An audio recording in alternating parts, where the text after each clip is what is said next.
up, y'all? Welcome back to my channel, Serendipity. Today I'm going to be reacting to British Schools Explained by Anglophenia.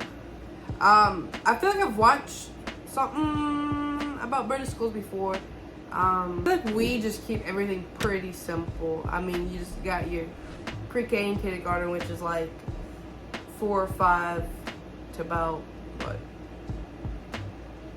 7? Something like that, 6 or 7. And then you got elementary, which is 1st through, well, some schools do 1st through 4th, some do 1st through 5th. And that's what, 7 or so to about 10, 11, 12, something like that. And then middle school is like from about 11 or 12 to about 13, 14. And then high school, you're like 14, 15. And then 18 when you graduate, or some people are, depending on where their birthdays lined up, some of them are turning 19, or some of them are about to turn 19, some are just turning 18, but yeah, so 18, 19, depending on when your birthday is, when it fell. So yeah, it's pretty simple. And then like high school is usually when it gets a little bit complicated. It's just when you get your electives and your core classes and your AP classes, and that's when you start building up like what you're gonna do for your future. That's when you take AP classes. If you're going to college or university, you're taking AP classes to help you not have to take them when you're in college. Or if you want to go for a trade, there's certain schools have certain like trades, like carpentry and like agriculture and welding and a bunch of different trades. Whatever your school offers, everybody's different. Or some have like computer stuff. I forgot what that class was called. I can't think what I don't remember what that class was called. But yeah, so for the most part, everything is pretty simple. And the only other thing is you got your ACT, and that is to score. You take it your junior year, so you're probably like 16.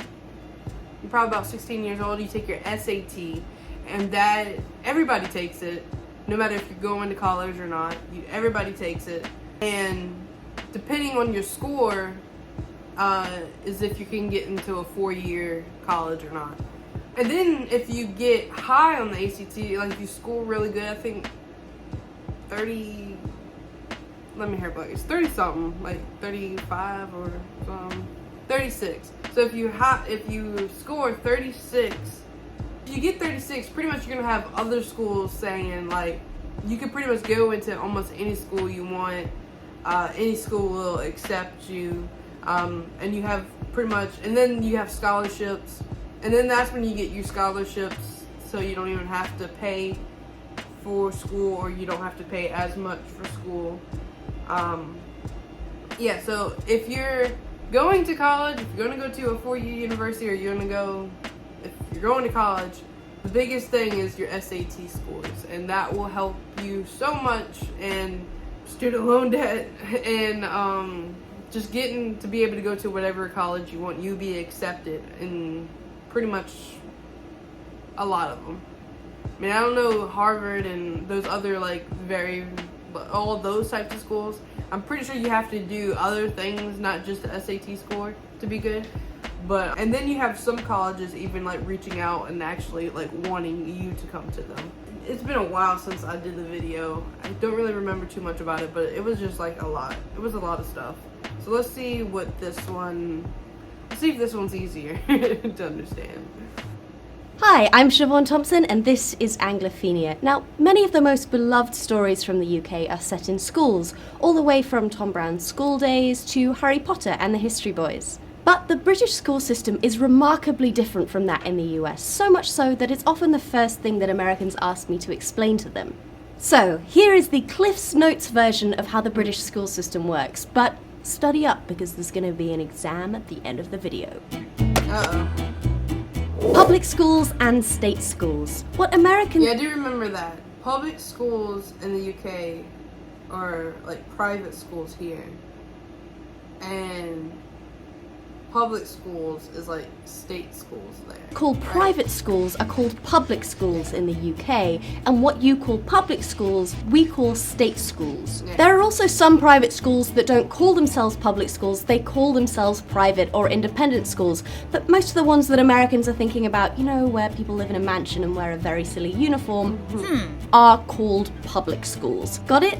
Most state schools these days are comprehensives, meaning that they accept students of every academic ability, but there was a system that's still in place in some areas of secondary modern and grammar schools. There, kids take a test at 11 to see what type of school they'll go to, the grammar schools being more academic and the secondary moderns more vocational.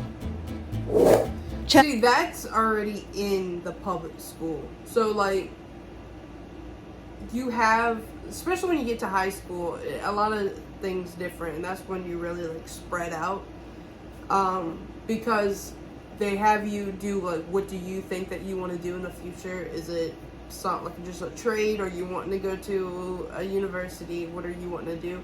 And then they build your school curriculum off of that. Some people know that they don't want to go to school, they want to learn a trade, so they then put all their hours to, you still have to take math and a science, and you still have to do those core, what they're called core, what are they called, like core subjects, and then, but all the other stuff, you have to have like so many electives, and that's when like carpentry, you get that. Schools. There's no separate. You get agriculture and all kind of different trade stuff. And then the university people, they get a bunch of AP classes. And yeah, so it's already, in the public schools, you get both of them. They're not like two separate schools. They're just all in one. Of church and state in the UK, so many schools, both state and public, are church schools. Oddly, this doesn't translate into later church attendance, which is much lower in the UK than in the US. Sort of like how most people don't use algebra after the age of 18, I guess. Yeah. Uniforms. Pretty much all schools have some kind of uniform, ranging from a school jumper all the way up to the white tie and tails that they wear at Eton. The idea behind it is to create a sense of identity and school pride. See? Still fits. Prefects. Some schools have uniforms, so don't. Private schools, you have to wear uniforms. And then public schools, like around here, that have uniforms, is just khakis and some type of colored collared shirt. And then some is, you can wear whatever you want. In British schools, older students can be chosen to be prefects. Being a prefect sounds super cool, but in reality it mostly entails policing the lunch line and stopping the younger kids from hitting each other. You do get a cool badge though, so that's something. Ooh, most schools would also wanna have a do head that. boy and a head girl who attend school council meetings and give a speech at prize giving at the end of the year. Yeah. Oh, Yeah, prize yeah. giving is the closest thing that we have to a graduation ceremony. Exams. Wait, you have no like graduation, like if you're getting out of school, you graduating school or high school, or you know, you're going to be graduating to either going straight into the work life or going into university. That's crazy, because some schools have 3 graduations. Some of them have kindergarten graduation, some have 8th grade graduation, and then high school graduation. The one that I was at had kindergarten and high school, but didn't have 8th grade. National exams are a huge part of the British school experience. It's all very simple. You take GCSEs at 16 and then A-levels at 18, which are kind of like AP exams, but different. Also, in Scotland they study for Highers instead of A-levels, and GCSEs used to be called O-levels.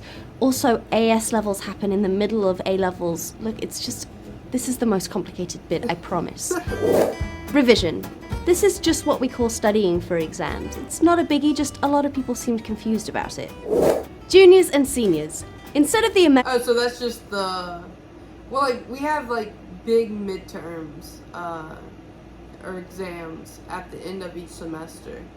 So is revision just the leading up to those big exams where you have a week or 2 of just studying and relearning everything that you learned for that semester?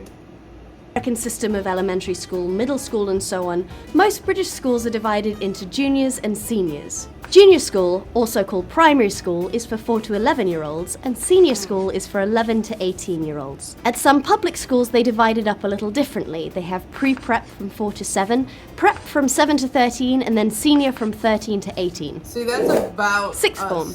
The last 2 years of school is called the sixth form, divided into the lower sixth and upper sixth. The name is a hangover from a previous, more complicated system of naming classes which has stuck around for some reason. In many schools, sixth formers are given a lot more freedom than the other students, often being allowed to wear their own clothes instead of school uniform. Cool. University. You apply to do a single subject at British universities and only study that one thing. No maths or language requirements or any of that other stuff that you have to do at American colleges. Bachelor's degrees generally take 3 years, and you know what, let's just cover this in another video, it's very complicated. So there we go. So wait, you can go to college and just study what you're going to be going, and study just what you're going to be going to college for? Like, you won't have, like, I don't know. I feel like high school, but even like university, you're just thrown with so much stuff to do, even if you're like never, ever, ever gonna have to do this again, not even in your occupation, but they're making you do it. And then it's like, it sucks because you gotta pay for that. Like, it's not like it's public school, you gotta pay for that subject, so to learn. But you have to have it in order to graduate. Wow. I never understood why they make you take subjects that's not going to help you in your occupation when you could be filling your brain up with better stuff that's actually going to help you and actually going to benefit your, like, learning about whatever you're going for, you know? But yeah, that was pretty much the basics, it seems like, and she didn't really dig further than that, and I understand that.